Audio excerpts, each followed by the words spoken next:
ಇನ್ನು ಮೈಕ್ರೋಸಾಫ್ಟ್ ಸಂಸ್ಥಾಪಕ bill Gates ಪ್ರಧಾನಿ ನಿವಾಸಕ್ಕೆ ಭೇಟಿ ನೀಡಿ ಮೋದಿ ಜೊತೆ ಚರ್ಚೆ ಮಾಡಿದ್ದಾರೆ. ಇವರ ಪ್ರೋಮೋವನ್ನ ಎಎನ್ಐ ಸುದ್ದಿ ಸಂಸ್ಥೆ ಹಂಚಿಕೊಂಡಿದ್ದು ತಂತ್ರಜ್ಞಾನದಿಂದ ಹಿಡಿದು ಕೋವಿಡ್, ಜಾಗತಿಕ ಹವಾಮಾನ, ಸುತ್ತಮುತ್ತ ಸೇರಿದಂತೆ ಎಲ್ಲ उस पर हम एक मेन स्ट्रीम में ले पाए हैं और शायद आप भी अनुभव करते होंगे.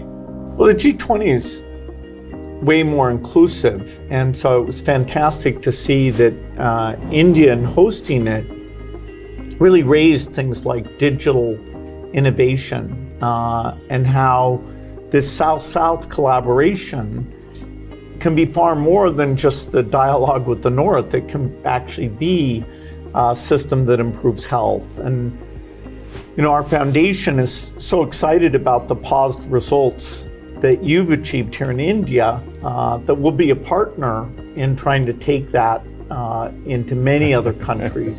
आपकी बात सही है. जब मैं इंडोनेशिया में भी G20 में गया था तो दुनिया के सभी देशों की क्यूरियोसिटी ये थी कि आपने ये डिजिटल रिवॉल्यूशन कैसे लाया है. और तब मैं उनको समझाता था, एक तो मैंने इस टेक्नोलॉजी को डेमोक्रेटाइज कर दिया है, ये किसी की मोनोपोली नहीं रहेगी, ये जनता का होगा, जनता के द्वारा होगा और जनता में जो भी उभरती हुई टैलेंट इसमें वैल्यू एडिशन करेगी वो करती चलेगी, ताकि कॉमन मैन को भी टेक्नोलॉजी पर विश्वास पैदा होना चाहिए. जैसे 10 डॉक्टर होते हैं, सब MBBS होते हैं, लेकिन एक डॉक्टर के पास ज़्यादा लोग जाते हैं क्योंकि उसका भरोसा बन गया है. In areas like digital government, India is not only adapting technology, but it's actually leading the way. What are some of the things you're excited about? Health, agriculture and education. मैंने जो आरोग्य मंदिर बना है, 2 लाख आरोग्य मंदिर, आयुष्मान आरोग्य मंदिर विलेजेस में, ये जो मेरे हेल्थ सेंटर है उनको मैं डायरेक्टली मॉडर्न टेक्नोलॉजी से बेस्ट हॉस्पिटल के साथ उनको जोड़ देता हूँ. पहले शुरू में उनको लगता था कि डॉक्टर तो है नहीं, मुझे देखे बिना कैसे बताता है, लेकिन बाद में उनको समझ आया कि टेक्नोलॉजिकल इंस्ट्रूमेंट और सैकड़ों किलोमीटर दूर बैठा हुआ डॉक्टर भी उनको सही डायग्नोसिस कर रहा है, सही एडवाइस कर रहा है.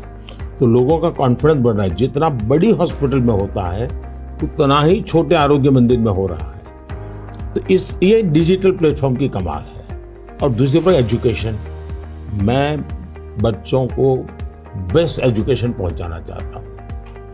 टीचर की जो कमियां हैं उसको मैं टेक्नोलॉजी से भरना चाहता हूँ. दूसरा, बच्चे का इंटरेस्ट विजुअल में है, स्टोरी टेलिंग में है, तो उस प्रकार के कंटेंट बनाना, उस दिशा में मैं काम कर रहा हूँ ताकि बच्चों को लगना चाहिए. और मैंने कुछ सर्वे किया, मैंने देखा बच्चों को बड़ा मजा आ रहा है.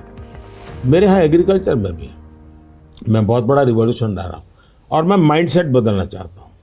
In one of the themes I think India brings to technology is that it should be available for everyone, actually lifting up those who need it the most. जब मैं दुनिया में डिजिटल डिवाइड की बात सुनता था, मैं कहता मेरे देश में मैं सब कुछ नहीं होने दूंगा कि डिजिटल डिवाइड हो. और डिजिटल पब्लिक इंफ्रास्ट्रक्चर ये अपने आप में बहुत बड़ी रिक्वायरमेंट है. आज मेरे यहाँ गांवों तक मैं ये डिजिटल फैसिलिटी पहुंचाना चाहता हूँ. तो मुझे लगता है वो बहुत बड़ा टारगेट ग्रुप है. महिलाएं तुरंत नई चीज़ों को स्वीकार करती है, ये मेरा अनुभव है मेरे देश में. उनके अनुकूल कौन सी चीज़ें मैं टेक्नोलॉजी में ले जाऊंगा तो वो एकदम से एक्सेप्टेबिलिटी बनती है. मैंने एक कार्यक्रम लिया है, नमो ड्रोन दीदी. इसके पीछे मेरे 2 लक्ष्य हैं.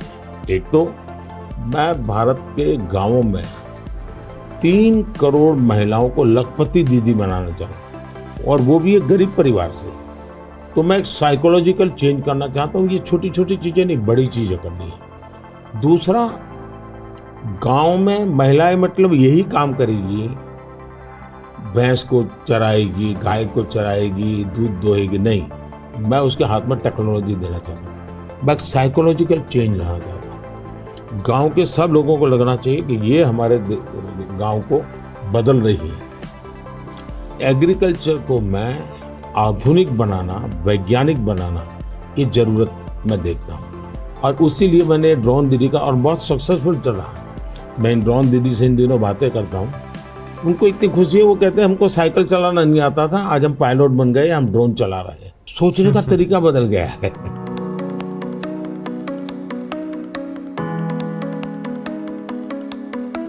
मैंने अफ्रीकन कंट्रीज के बहुत से लोगों से बात की। मैंने उनको कहा कि मैं इसमें आपकी मदद करने को तैयार हूँ, क्योंकि ये सबको समान अवसर देता है और डेमोक्रेटाइज, ये उसका मेन पॉइंट है, उसको नहीं छोड़ सकते आप। अब आपने देखा होगा कोविड में दुनिया सर्टिफिकेट नहीं दे पा रही थी। मेरे यहाँ मुझे वैक्सीन लेना है तो मैं कोविन ऐप पर जाकर के कितने डिस्टेंस पर मुझे मिलेगा, कौन सा टाइम स्लॉट मिलेगा, और मेरा सर्टिफिकेट भी मुझे within fraction of second मिल जाता था। और कोविन मैंने ओपन सोर्स कर दिया था, कोई भी उसका उपयोग कर सकता है। तो ये मेरा अनुभव, उसका कारण डिजिटली बहुत लाभ हुआ है मेरे देश में। और हम शायद जो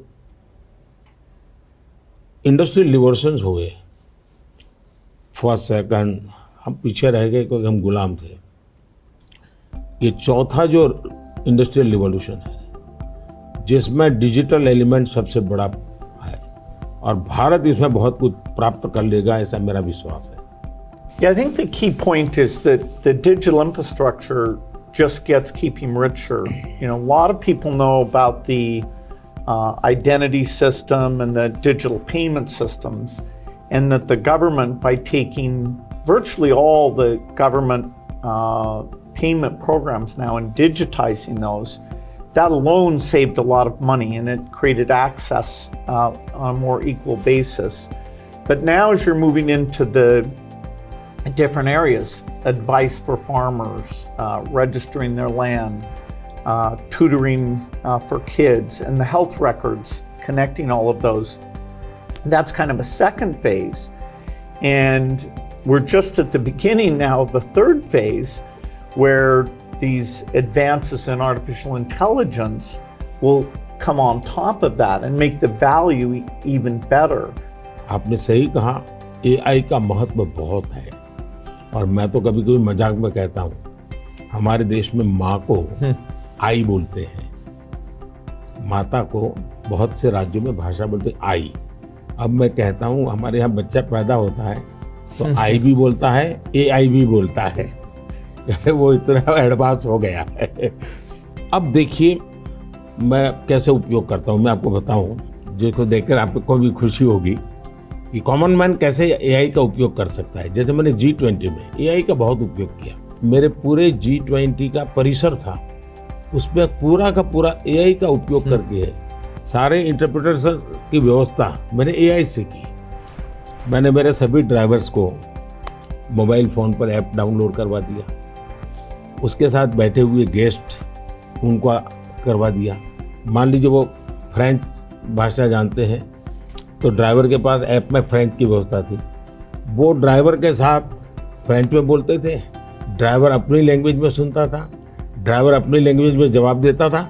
यानी ड्राइवर के साथ कम्युनिकेशन किसी भी लैंग्वेज में वो कर सकते थे। मैंने अभी एक प्रयोग किया, मैं काशी तमिल संगम में कार्यक्रम करता हूँ, तो काशी में तमिलनाडु के लोग आए हुए थे, तमिल भाषा मैं बोल नहीं सकता हूँ, तो मैंने AI का उपयोग किया।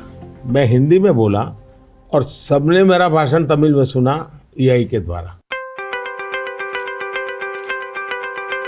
To see how I'm using my Namo app, और मैं AI का बड़ा उपयोग करता हूँ और मेरे लिए पूरे देश में बहुत काम आता है।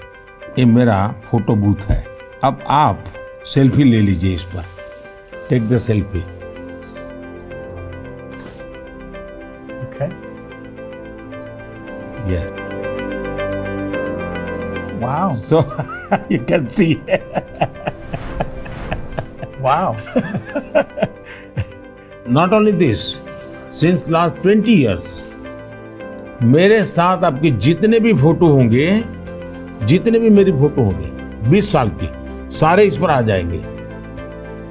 कभी और किसी पब्लिक फंक्शन में मान लीजिए आपका एक 1/10 पार्ट दिख रहा है, तो वो फोटो में भी अगर मैं दिखता हूँ और आपका 1/10 भी दिखता है, वो भी उसको वो रिकॉग्नाइज करके ले आता है। तो आज टेक्नोलॉजी का कैसे उपयोग हो सकता है, और मैं मानता हूँ कि इस प्रकार के प्रयोग हमें वैल्यू एडिशन करते हैं। अब पहले क्या होता था, मैं कहीं जाता था, कोई फोटो मांगता था, देते थे। आज मैं कहता हूँ भाई तुम एआई पर जाओ, मेरे नमो ऐप पर जाओ, फोटो बूथ में जाओ, खुद की सेल्फी ले लो, आपके साथ मेरा जितना भी फोटो होगा कि कोने में आप खड़े होंगे तो भी मिल जाएगा। तो हमने थोड़ा रोजमर्रा की जिंदगी में लोगों की मदद करने के लिए उपयोग करना चाहिए।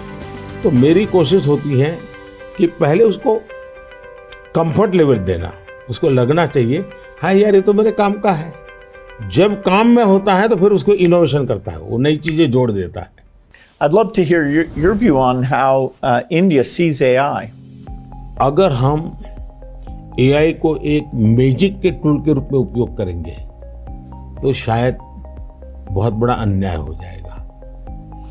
या एआई का उपयोग अपने आलसीपन को बचाने के लिए मैं करता हूं कि भाई मुझे किसी को चिट्ठी लिखनी है, मैं ड्राफ्ट नहीं करूंगा, मैं चैट जीपीटी को कह दूंगा कि मेरी चिट्ठी ड्राफ्ट करके दे दो, तो ये गलत रास्ता है। मुझे तो चैट जीपीटी के साथ कंपटीशन करना चाहिए, मैंने उसके साथ लड़ाई लड़नी चाहिए कि नहीं तुम ठीक नहीं कर रहे हो, तुम ये शब्द की जगह ये क्यों नहीं लाए, तो मैं एआई से आगे जाने की कोशिश करूं।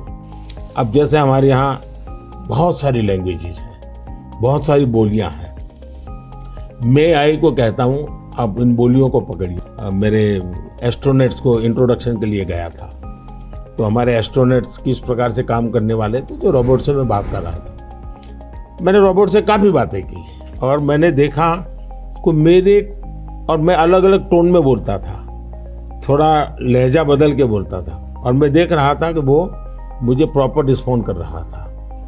फिर मैंने उसका नाम बदल करके पूछने की कोशिश की, तो फिर उसने रिस्पॉन्ड नहीं किया। तो मैंने कहा आपका एआई, मैंने 3 मिनट 4 मिनट बात किया, अभी तक वो मेरी आवाज़ को रिकॉग्नाइज नहीं कर पाया। जब तक मैं उसका नाम नहीं बोलता हूँ वो मुझे रिस्पॉन्ड नहीं कर रहा। मैं वो चाहता हूँ कि मेरे आवाज़ को सेंस करे, और भले ही मैं उसका नाम न बोलूँ लेकिन वो मेरे से बात करे। तो उन्होंने कहा ठीक है विल डू दिस। तो मैं हर बार नई चैलेंज देता रहता हूँ। Yeah, it's early days in AI, and I think everyone who uses it, in the same day you're surprised at how good it is, and you're also surprised at how bad it is. It'll do things you think are hard, and then it'll fail to do some things you think are easy.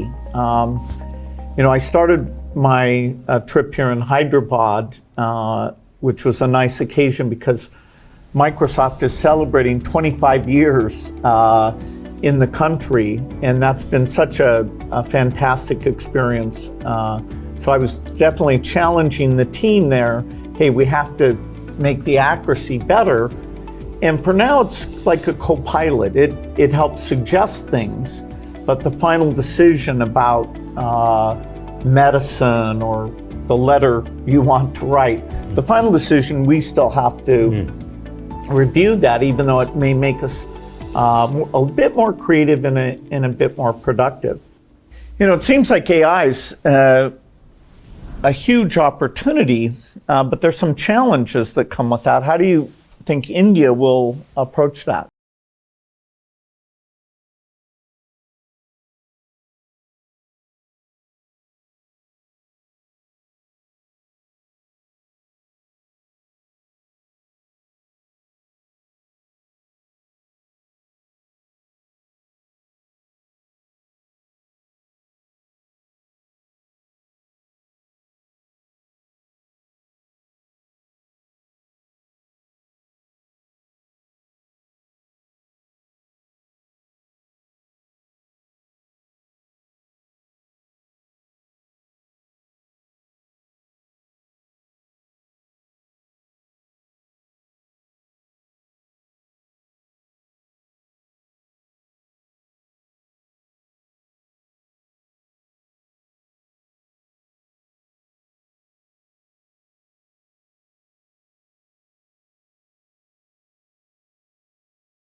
की कोई ज़रूरत नहीं है। आप अपना data एक cloud पर डाल दीजिए, मुझे आपका आइडेंटिटी दीजिए, मुझे जो ज़रूरत है मैं उसमें से ले लूँगा।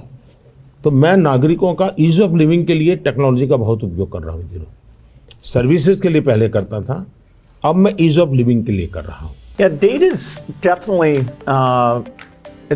it's going to be very exciting that we'll be able to preserve privacy and still learn a lot from the data.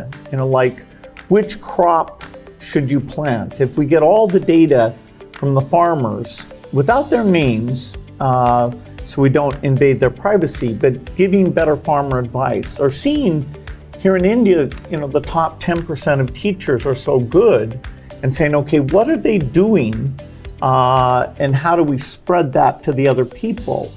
Or even if there's some new nutrition approach, you know, sometimes it works and sometimes not. And so because you have the medical record, the ability to kind of track and say, okay, this is working very well, or this isn't, you know, we can be a lot smarter without threatening individual privacy. मैं इसको दो तरह, एक हमें common man को भी quality data के लिए ट्रेन करना पड़ेगा। हमारे डेटा में क्वालिटी होनी चाहिए, क्लैरिटी होनी चाहिए। दूसरा, डेटा ओनर को मालूम होना चाहिए कि जो मेरे से डेटा मांग रहा है वो किस काम के लिए मांग रहा है। अगर वो उसके साथ एग्रीमेंट करके उसमें से कमाई करना चाहता है तो उसको अलाउ करना चाहिए कि और पहला, उसको प्रायोरिटी रिसर्च के लिए होनी चाहिए। रिसर्च के डेटा की वैल्यू ज़्यादा ना हो, ताकि वरना रिसर्च बहुत महंगा हो जाएगा। और रिसर्च करने वाले इंस्टीट्यूट ने भी उसको एश्योरेंस देना चाहिए कि तेरे डेटा का मैं जो उपयोग कर रहा हूँ वो इसी काम के लिए होगा, ये ग्लोबल गुड के लिए है, कॉमन मैन के गुड के लिए है। तो मैं मानता हूँ दुनिया में कोई भी व्यक्ति इनकार नहीं करेगा। I think it's interesting that some of these digital systems create efficiency by getting rid of the middleman, and you know that's super beneficial. मैं तो कभी कभी कहता हूँ कि मैं ऐसी सरकार चलाना चाहता हूँ एज फार एज मध्यम वर्गीय जो वर्ग है उसकी जिंदगी से सरकार बाहर निकल जाए, उसकी जिंदगी में सरकार की कोई ज़रूरत ही ना हो। जो गरीब है जिसको सरकार की ज़रूरत है वहाँ सरकार भरपूर हो, लेकिन जिसको कोई ज़रूरत नहीं बिना कारण सरकार जा कर के उसको कोई ये लाओ वो लाओ, ये करो वो करो करती रहती है, तो वो बंद हो जाएगा। और इसलिए मेरी कोशिश यही है कि हमारा प्रयास यही रहेगा कि हम इसको करें। In 2015, one of the great things we did together was you came to Paris for that mission innovation. That was fantastic. Yes. Climate के संबंध में हम दोनों के विचार एक ही प्रकार के हैं और आपने बहुत सक्रियता से भूमिका भी अदा की। तो उस समय ओबामा, आप, मैं और फ्रांस के प्रेसिडेंट हम मिले थे और तब हम लोगों ने डिटेल में चर्चा की थी हम इसको वे फॉरवर्ड कैसे ले जाएं। लेकिन दुर्भाग्य से वो बात ज़्यादा आगे चली नहीं। लेकिन G20 के बाद क्लाइमेट को लेकर एक वातावरण बना है कि भाई सब लोग अपनी अपनी जिम्मेवारी अदा करेंगे। तो जो हमने बीज बोए थे और जिसमें आपकी भी बहुत बड़ी भूमिका थी, वो अब कुछ वटवृक्ष के रूप में सामने आएगा, ऐसा मुझे लग रहा है। मैं समझता हूँ क्लाइमेट एक ऐसा विषय है जरा खुले में जाकर के हम लोग बात करते हैं।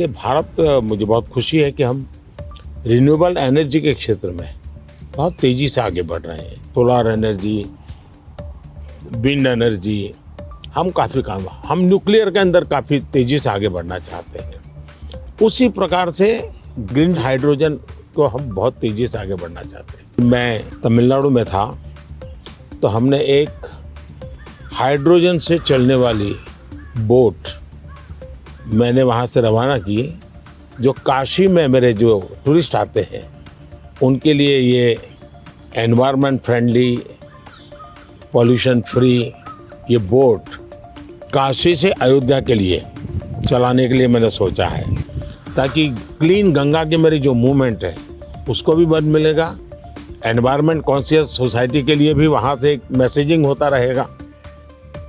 Well, India brings to the climate change a rich history of caring about the environment. How do you see connecting those? हमारे यहाँ रीयूज, रिसाइकल ये हमारे नेचर में है। अब देखिए ये जो जैकेट है ये रिसाइकल मटेरियल का है, लेकिन ये रिसाइकल मटेरियल की भी विशेषता है। इसकी विशेषता ये है, जो टेलर के यहाँ कपड़े के टुकड़े निकलते हैं ये सारा वेस्ट इकट्ठा किया हुआ है, फिर जो पुराने कपड़े हैं उसको भी इसमें लिया हुआ है, और 30-40% वेस्ट प्लास्टिक बोतल को लिया हुआ है, और उन सबको रिसाइकल करके ये कपड़ा बना है। Yeah, the innovation both here in India and the world is coming along. Are the goals that we set, staying below 1.5 degrees, we probably will miss that. Even 2 degrees isn't going to be so easy. And the thing you and I really emphasized in Paris is the need for innovation. If the green approach can be made as cheap or cheaper than the old approach, then the adoption will be very good. If it's more expensive, it's not clear who's going to be willing to pay for that. Should the rich countries pay for that? It's not fair to tell India to slow down, building basic infrastructure just because the West had those emissions. But you'll have to have some adaptation because there will be some warming, particularly which farmers will have to take into account. मुझे लगता है कि हमने 2-pronged strategy की तरफ जाना चाहिए। एक तो है इनोवेशन, और इनोवेशन में हमारी जो रिक्वायरमेंट्स हैं वो क्लाइमेट फ्रेंडली कैसे हो, नेचर फ्रेंडली कैसे हो, उसमें इनोवेशन हो। भारत ने अभी अपने इस बजट में 1 लाख करोड़ रुपए का कॉर्पस फंड बनाया है, और यंग जनरेशन को हमने कहा है कि आप इनोवेशंस के लिए आइए, 50 साल तक इंटरेस्ट फ्री लोन हम देंगे और आप इनोवेशन कीजिए। 1 लाख करोड़ रुपए का जो अपकमिंग टेक्नोलॉजीज है, फ्यूचरिस्टिक टेक्नोलॉजी है, उस पर आप रिसर्च करिए, इनोवेशन कीजिए। तो मैं एक तरफ उनको प्रोत्साहित करूँ, लेकिन दूसरी एक बात है जिसको गंभीरता से ले, और ये वो लाइफस्टाइल, और इसलिए मैंने मिशन लाइफ शुरू किया है। और मैं जब लाइफ कहता हूँ तब लाइफस्टाइल फॉर एनवायरनमेंट, क्योंकि हमारी रोजमर्रा की जिंदगी में अगर हम क्लाइमेट फ्रेंडली लाइफस्टाइल स्वीकार नहीं करते, प्रो नेचर हम जीवन नहीं जीते हैं, तो हम बाहरी कितने ही प्रयास क्यों न करें, हम नए नए इनोवेशन करेंगे, नई नई चीजें जोड़ते जाएंगे, हम अपनी जिंदगी को ऐसी कैसे बनाए। अब हमारा मुसीबत क्या है, हमारा प्रगति का आंक क्या, तो भाई कौन सा देश कितना स्टील उपयोग करता है, कौन सा देश पर कैपिटल कितना एनर्जी कंज्यूम करता है, उसके आधार पर उस देश की इकोनॉमी में जा। अगर ये पैरामीटर रहेंगे तो फिर वो इलेक्ट्रिसिटी कंज्यूम करने के लिए कोशिश करेगा, स्टील कंजम्पशन की कोशिश करेगा, फिर स्टील उत्पादन के लिए लगेगा, तो स्टील उत्पादन में कार्बन का प्रॉब्लम करेगा। मतलब हमने हमारी सोचने के तरीकों बदलना पड़ेगा। जब सोचने के हमारे पैरामीटर, जिंदगी के पैरामीटर, प्रगति के पैरामीटर हमने क्लाइमेट फ्रेंडली बनाने चाहिए। आज हमारे प्रगति के सारे पैरामीटर एंटी क्लाइमेट है। बिजली कंजम्पशन के आधार पर प्रगति नापी जाती है, स्टील कंजम्पशन के आधार पर प्रगति नापी जाती है। Yeah, I've been interested in your discussions about green GDP. Update me on your thinking. मैं तो कहता हूँ दुनिया को ग्रीन जीडीपी के कंसेप्ट को डेवलप करना चाहिए कि भाई तुम्हारी टोटल जीडीपी में ग्रीन जीडीपी कितनी है, टोटल रोजगार में ग्रीन रोजगार कितने हैं। हम एक नया आखिर टर्मिनोलॉजी बदलनी चाहिए दुनिया की। तो मैं समझता हूँ कि समस्या का समाधान हो सकता है, लेकिन अगर मैं कहूँगा मैं तो जितना उपयोग करता हूँ करूँगा, मैं तो इतनी बिजली उपयोग करूँगा, मैं इतना पानी बर्बाद करूँगा, मैं ये करूँगा। Now, getting consumers involved in this, where they prefer the product that's the clean product when they're buying a car, when they're buying any product, and changing their food consumption. Even if they don't go all the way to be a vegetarian, they can eat less beef and more chicken, or less chicken and more fish. They can moderate a bit, and we know that also has some health benefit as well. Not only that, मैं तो कहता हूँ vegetarian में भी सोचने की improvement जरूरी है। वेजिटेरियन में जैसे मिलेट, मैं यूएन के साथ मिलकर के मिलेट ईयर मनाया। मिलेट का फायदा यह है कि एक तो बिल्कुल बंजर भूमि में मिलेट पैदा होता है, मिनिमम पानी चाहिए, कोई फर्टिलाइजर नहीं चाहिए, और ये सबसे उत्तम प्रकार का फूड है, ये सुपर फूड है। अगर हम मिलेट को प्रमोट करते हैं तो वेजिटेरियन होने के बावजूद भी बहुत सी चीजें हैं जो ज्यादा नुकसान करने वाली है, उसमें भी अगर मिलेट पर शिफ्ट करते हैं तो बहुत फायदा हो सकता है। Yeah, when I was in Odisha, they were talking about how millet had been popular a long time ago, and then it came out of favor, and now there's a joint program with the foundation and the government. It's coming back up, and they even took me to some shops where the women were there showing these very nutritious, and actually they tasted good to me, millet crops. So that's a good message मैं for the देख world. रहा हूँ जी, millet में इतना बढ़िया production आना शुरू हो गया, अच्छी अच्छी कंपनियां मिलेट प्रोडक्ट में आ गई, और एक प्रकार से उसका वैल्यूएशन हो गया। मैं और कॉमन अब फैशन हो गई। हमारे यहाँ 5 स्टार होटल में जाइए तो मिलेट का मेनू अलग देते हैं, नॉर्मल वेजिटेरियन फूड का मेनू अलग देते हैं, और ज़्यादा तो लोग मिलेट मेनू और उसके कारण मेरे छोटे किसान की इनकम भी बढ़ी है और पानी बहुत बचत हो रही है, तो बहुत बड़ा फायदा होने लगा है। Well, during the pandemic, it was fantastic that the vaccines got invented, and India made a lot of those. Sadly, in many countries, the fear of vaccination and even rumors about vaccines became a big problem. And you had actually very little of that here in India. So I'm curious, how did you manage the communication, and why do you think it came out better here? बहुत ही बढ़िया सवाल आपने पूछा है। एक तो मैंने virus के खिलाफ ये लड़ाई जो है, ये हम सबकी है, ये लोगों को प्रशिक्षित करने पर बल दिया। ये वायरस वर्सेस गवर्नमेंट नहीं है, ये लाइफ वर्सेस वायरस की लड़ाई है। ये पहली मेरी फिलॉसफी थी।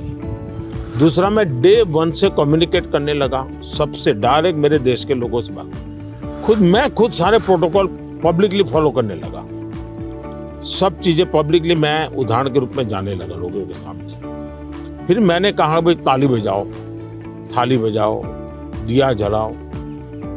हमारे देश में इसकी बड़ी मजाक करने के प्रयास हुआ, लेकिन मुझे लोगों को विश्वास में लेना था कि भाई हमें ये लड़ाई साथ लड़नी है। जब ये विश्वास बन गया कि हमें अपनी जिंदगी बचानी है और औरों की जिंदगी बचे, इसमें मदद करनी है, तो एक प्रकार से मास मूवमेंट बन गया। और उसके कारण मुझे बाद में जो भी चीज कहता था देशवासियों को, वो मुझे मदद करते। फिर मुझे क्वेश्चन नहीं करते थे कि मास्क लगाना चाहिए कि नहीं लगाना चाहिए, उनको लगता था, और लोग भी एक दूसरे को कहते थे मास्क लगाओ। तो ये जन आंदोलन बन गया। एंड डेमोक्रेटिक वे में डंडे से काम नहीं होता है, आप लोगों को एजुकेट कीजिए, उनको कन्विंस कीजिए और उनको साथ लेकर के चलिए। ये मेरा बहुत बड़ा अभियान रहा, और उसके कारण मुझे वैक्सीन में बहुत बड़ी सभा, किसी ने मुझे रोका नहीं। आर्थिक रूप से मुझे बहुत बड़ा बोझ आया क्योंकि मुझे वैक्सीन बनाने में रिसर्च करनी थी, फिर विश्वास दिलाना था कि यही वैक्सीन चलेगी, तो मैं खुद सबसे पहले वैक्सीन लेने लगा। और मेरी 95 एज की मेरी माँ थी उस समय, मेरी माँ ने भी पब्लिकली वैक्सीन लिया, तो मैंने उदाहरण करके दिखाया, तो लोगों को भरोसा पड़ा कि भाई ये जिंदगी बचा सकती है। आने वाले दिनों में मैं सर्वाइकल कैंसर को लेकर के, खास करके बच्चियों के लेकर, मैं भारत में इस बार बजट में हमारी जो साइंटिस्ट हैं उनको बजट देना चाहता हूँ। और मैं उनको कहना चाहता हूँ इसमें भी आप लोकल रिसर्च कीजिए, वैक्सीन बनाइए और बहुत ही कम पैसों में मैं मेरे देश की सभी बच्चियों का वैक्सीनेशन करूं और किसी भी बच्ची को कैंसर की संभावना ही न रहे वो स्थिति पैदा करूं। उस दिशा में इन दिनों मैं काम कर रहा हूं। जब मेरी नई सरकार बनेगी तो मैं सबसे पहले उस दिशा में काफ़ी पैसे रिसर्च में लगाना चाहता हूं ताकि मेरी बच्चियों की ज़िंदगी बचे। मैं एक इंटरेस्टिंग बात बताना चाहता हूँ। सरदार वल्लभ भाई पटेल 1930 के आसपास अहमदाबाद म्यूनिसिपल कॉरपोरेशन, उस समय नगर पालिका होती थी, उसके मेयर थे और उस समय एक एपिडेमिक की स्थिति पैदा हुई। वैक्सीनेशन करवाना था। कुछ लोगों ने रिलीजियस कारणों से उस समय वैक्सीन लेने से मना कर दिया, रेजिस्ट किया। तो सरदार वल्लभ भाई पटेल ने बड़ा कड़ाई की और कंपल्सन किया कि भाई मुझे सारे की ज़िंदगी बचानी है। यानी ये रेजिस्टेंस दुनिया के हर देश में सदियों से चला आया रहा है, लेकिन अगर उसको ओपन अप करके हम करें तो शायद ठीक हो जाता है। तो मैंने सुना है कि आप गुजरात स्टैच्यू ऑफ यूनिटी पर जा रहे हैं, आपने शायद उसके विषय में कुछ पढ़ा होगा, आपने जाने का कार्यक्रम बनाया है तो। No, I'm very much looking forward to that. You know, I understand it's quite grand, much bigger than the Statue of Liberty. So that'll be fun to see. And also to meet some of the women's groups there and hear how they've gotten involved in tourism or you know, how they see all the work that they do. इसकी बड़ी interesting story है, background information मैं आपको देना चाहूँगा। सरदार वल्लभ भाई पटेल की विशेषता ये रही थी, भारत को एक करने में उन्होंने बहुत बड़ी भूमिका निभाई थी, यूनिटी में बहुत बड़ा रोल किया। तो मैं जब गुजरात का मुख्यमंत्री था, मैंने एक मास मूवमेंट शुरू की। मैंने लोगों को अपील की कि हर गांव से मुझे खेत में जो उपयोग किया है औजार, उसका लोहे का टुकड़ा चाहिए। हर गांव से एक लोहे का टुकड़ा चाहिए और वो चाहिए क्या, जिसका कभी न कभी खेत में औजार उपयोग किया है। तो हिंदुस्तान के 6 लाख गांवों से मैंने किसानों से लोहे का टुकड़ा इकट्ठा किया, उसको मेल्ट किया और उसका मैंने स्टैच्यू में उपयोग किया है। दूसरा, मैं हर गांव से मिट्टी लाया, उस मिट्टी का मैंने एक यूनिटी वॉल बनाया है।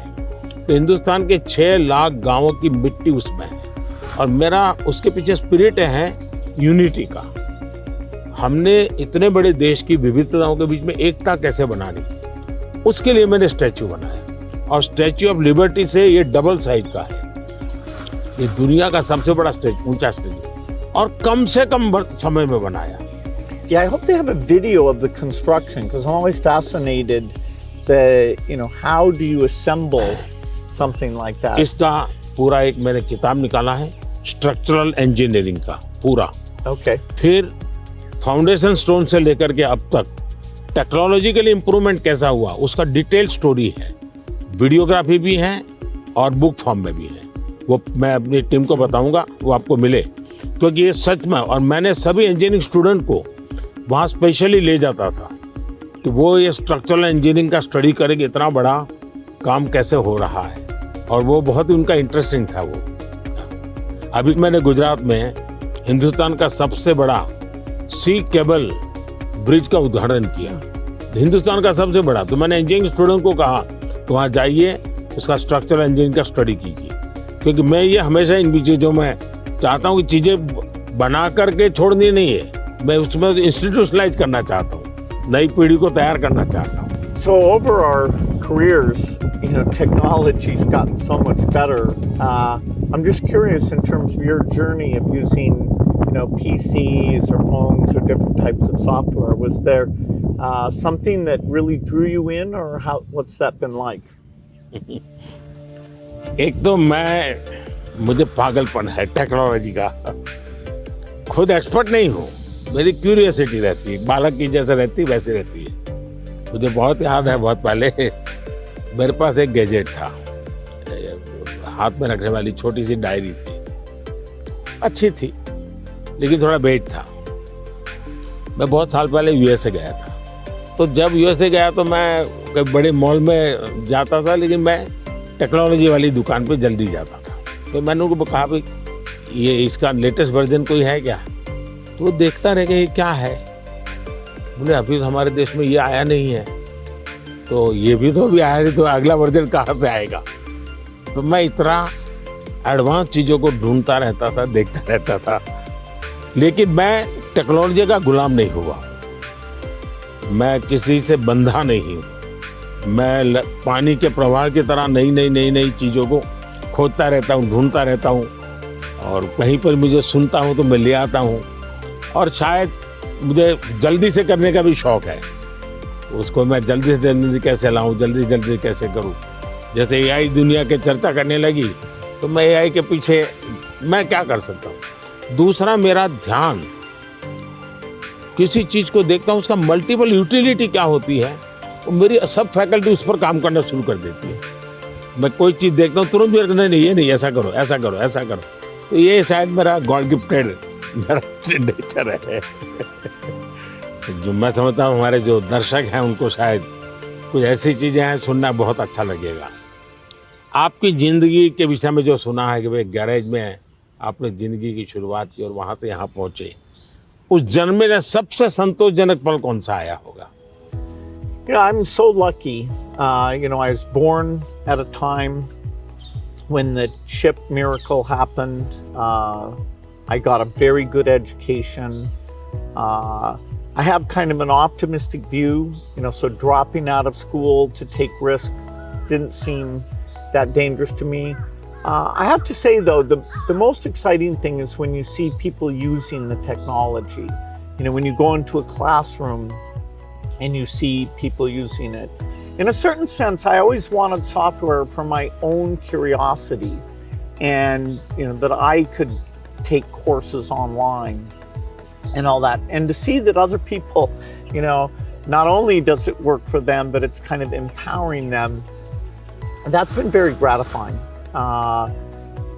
We still have a lot of limitations, but in that event with all the Microsoft India employees was kind of a milestone to see, okay, what had been a dream now was a group of brilliant people taking it to the next level. कौन सी किताब होगी जिसने आप किया होगा? The one people were going to is Steven Pinker wrote one called The Better Angels of Our Nature. If you learn about the world, you see all the shortcomings. Children are still dying, and it can actually, the more you learn, it can seem very bleak. But the truth is, we have made incredible progress.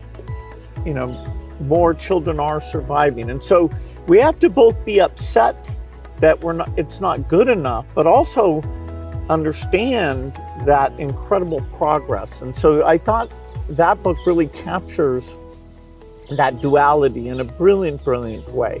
One question I've always wanted to ask you is, you're one of the hardest working people ever, but I'm just curious, when you do want to relax, do you have a game or something that helps you to take time off? मेरे यहाँ relaxation auto pilot है, और वो मेरे जिंदगी को मिली हुई एक स्पिरिचुअल प्रसादी है मेरे गुरुजनों से, जो मुझे बहुत बड़ी ऊर्जा देती है। काम ज़्यादा कर सकता हूँ, करता हूँ, वो मेरा कोई फिजिकल एनर्जी के कारण है ऐसा मुझे नहीं लगता है, मेरे कमिटमेंट के कारण है। मेरे मन में हमेशा एक इमोशनल अटैचमेंट है कि जो मिशन मेरे सामने है मैं उसको जीता हूँ, मैं मिशन के लिए जुड़ जाता हूँ, इसलिए मुझे और कुछ दिखता नहीं है। तो एक तो ये वो कारण है। दूसरा, मेरा शरीर का ट्रेनिंग ऐसा हो गया, I can say body training. जैसे मेरी बहुत कम नींद है, मैं लेट नाइट तक काम कर सकता हूँ, मैं आज भी बहुत जल्दी उठ जाता हूँ, और मैं हमेशा फ्रेश रहता हूँ। और ये कारण था मेरा, जब एक कालखंड था जब मेरा हिमालयन लाइफ था, तो उसमें एक हमारी परंपरा रहती थी, जो संन्यास्त परंपरा में ब्रह्म मुहूर्त में स्नान करना, तो करीब वो 3:20 3:40 के बीच में होता है सुबह मॉर्निंग में। तो मैं उन चीज़ों से बड़ा आदी बना हुआ था, तो मेरा बॉडी एक प्रकार से ट्रेंड हो चुका है, और इसलिए मुझे रिलैक्स करने के लिए कुछ एक्स्ट्रा किसी चीज़ की ज़रूरत नहीं पड़ती। और उसके कारण एक कमी भी है कि मैं कोई एक्स्ट्रा एक्टिविटी जानता भी नहीं हूँ, क्योंकि मैं इसी में लगा रहता हूँ, अपने काम में नया नया करता रहता हूँ। तो ये एक अच्छाई भी है, कमी भी है। Well, we've had fantastic partnership working together, and I see many opportunities to do even more. So look forward to talking again, whether it's the next time I'm here or hopefully I'll see you in Seattle sometime. मुझे बहुत अच्छा लगा और कई विषयों पर ऐसे गप्पे मारने का मौका मिला।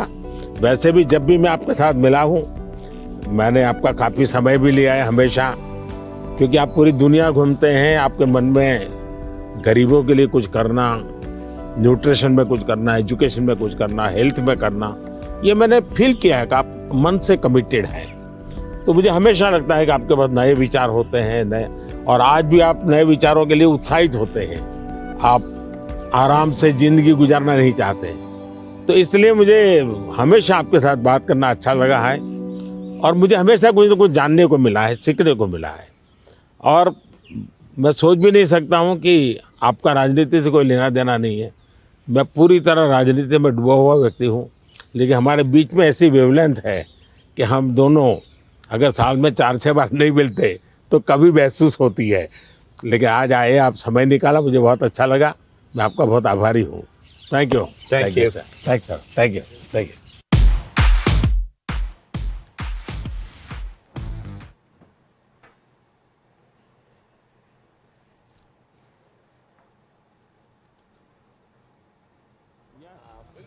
Thank you.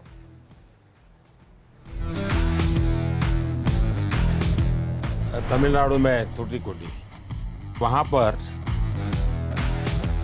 ये मोती बनाते हैं और एक प्रकार से पर्ल सिटी के रूप में जाना जाता है। बहुत बड़ा काम वहाँ के फिशरमैन करते हैं। मैं गया था, मैंने सोचा आज आपको ये दिखाऊंगा भी और आपके लिए ले जाऊंगा। Very generous. Thanks so much. Bharat में वैसे टेराकोटा एक बहुत पुरानी परंपरा है, लेकिन ये तमिलनाडु का आर्ट है। ये बहुत पॉपुलर होता है, मंदिरों में रहता है, घरों में भी रहता है, पूजा के लिए भी इसी प्रकार की विशेष चीज़ें बनाते हैं वहाँ। ये है पश्मीना स्क्राफ्ट है और ये हमारे यहाँ बहुत ही पॉपुलर है कश्मीर में। ये केसर है, ये भी कश्मीर का है। सारा किसानों का ये पूरा वैल्यू एडिशन होता है और बहुत ग्लोबली एक्सपोर्ट होता है। ये हमारे यहाँ वोकल फॉर लोकल मेरा एक मूवमेंट चल रहा है और दूसरा मेरा 1 डिस्ट्रिक्ट 1 प्रोडक्ट, इसको मैं बहुत प्रमोट कर रहा हूँ। मैं कहीं भी विदेश जाता हूँ, मेहमानों को कुछ देना है तो किसी डिस्ट्रिक्ट के लेकर जाए, उस डिस्ट्रिक्ट के लोग प्राउड फील करते हैं। ये दार्जिलिंग चाय है, ये नीलगिरी चाय, और मैंने देखा आपने चाय पे चर्चा की। That was fun. Yeah. और ये सारी 1 डिस्ट्रिक्ट 1 प्रोडक्ट में बहुत ही पॉपुलर हो रहा है आजकल। तो मैं चाहूँगा ये सब आपको, मेरी यादें आपके साथ रहें। Yes, you're very generous. I look forward to that. It'll remind me of Thank you. our time together. Thank you. Thank you.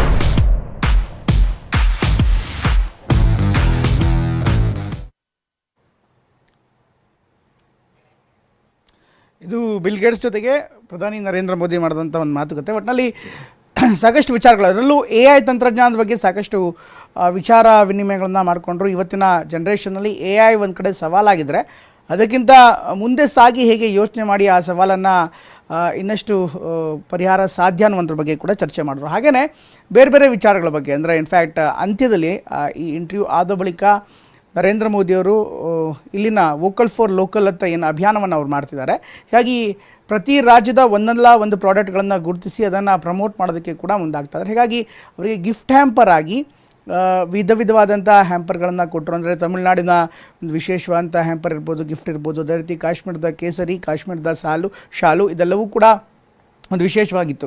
ಒಟ್ಟಲ್ಲಿ ಈ ಎಲ್ಲ ಸಂದರ್ಶನವನ್ನು ಅಥವಾ ಈ ಒಂದು ಮಾತುಕತೆಯನ್ನು ಗಮನಿಸಿದರೆ ಇವತ್ತಿನ ಕಾಲಘಟ್ಟದಲ್ಲಿ, ಅಂದರೆ ಕೇವಲ ಈ ಜನ್ರೇಷನ್ ಅಷ್ಟೇ ಅಲ್ಲ, ಮುಂದಿನ ಜನ್ರೇಷನ್ಗೂ ಕೂಡ ರೀಚ್ ಔಟ್ ಆಗುವಂಥ ವಿಚಾರಗಳ ಬಗ್ಗೆ ಚರ್ಚೆ ಮಾಡಿದ್ರು. ಜೊತೆಗೆ ಈ ತಂತ್ರಜ್ಞಾನದ ಮೂಲಕ ಜನರ ಬದುಕನ್ನು ಹೇಗೆ ಹಸನಾಗಿಸಬೇಕು ಇದರ ಬಗ್ಗೆ ಕೂಡ ಮಾತುಕತೆ ನಡೀತು.